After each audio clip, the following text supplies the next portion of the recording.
menyusuri rawa lembah dan hutan, berjalan di antara tebing curam, semua dilalui demi perjuangan.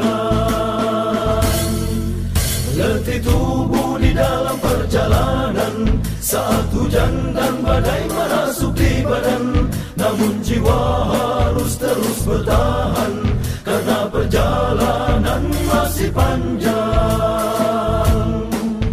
Kami adalah tentara Allah, siap melangkah menuju ke medan juang. Walau tertatih kaki ini berjalan, jiwa perindu syahid tak akan tergoyahkan. Wahai tentara Allah, bertahanlah, jangan menangis walau jasadmu terluka. Sebelum engkau bergelar syuhada, tetaplah bertahan dan bersiap siagalah. Tetaplah bertahan dan bersiap siagalah.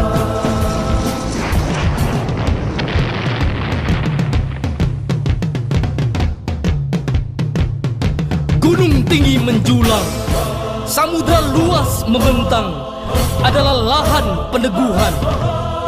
Hutan rimba, padang gersang, jadi ajang pembuktian. Hujan badai, terik panas kerontang, pastikan hiasi perjalanan. Saat langkah telah diayunkan, pantang surut ke belakang hingga sampai ke tujuan. Bertahanlah dan bersiap siagalah. Langkah berduri, menyusuri rawa lembah dan hutan, berjalan di antara tebing curam, semua dilalui demi perjuangan. Letih tubuh di dalam perjalanan, saat hujan dan badai merasuk di badan, namun jiwa harus terus bertahan, karena perjalanan masih panjang. Kami adalah tentara Allah, siap melangkah menuju ke medan juang. Walau tertatih kaki ini berjalan, jiwa perindu syahid tak akan tergoyahkan.